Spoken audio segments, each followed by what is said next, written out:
Another question that I've been getting over and over again is, what do I do if there's a receptacle in the wall and the vertical pieces of 1x4 run into it and I can't change my layout? Moving the receptacle is not an option for me. What can I do to work around a receptacle and make it look decent with the wall paneling? So let me show you an option. So I've got a single gang old work box here. Let's go ahead and put this in our mock-up.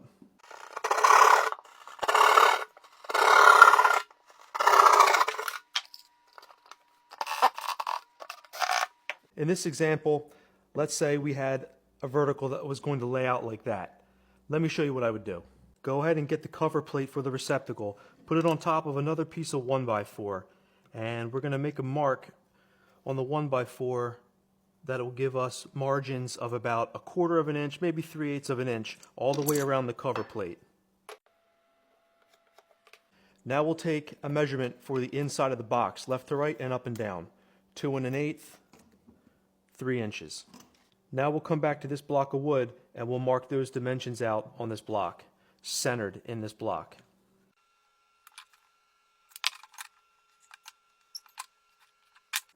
Now we want to cut this center bit out.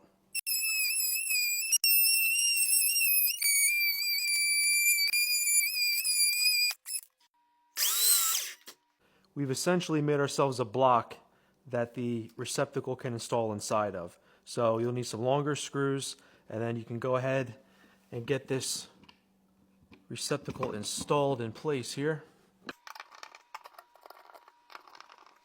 Now you can take your vertical 1x4 and put the appropriate notch in it and install right to that. So that's one option to overcome that problem.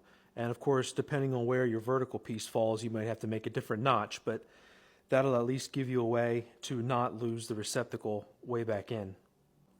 And if you really want extra credit, you can go back and install these plastic box extension rings. Let me take this apart. I'll show you what I'm talking about.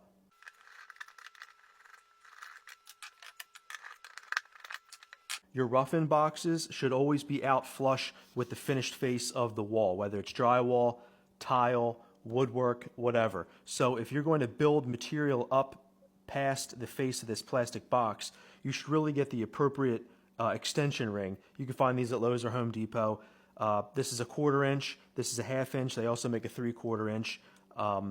If you're going to do 1/4 inch tile on a backsplash, it's a good idea to go ahead and put this on first before you put your receptacle back in. It just extends the protective plastic out to where it should be.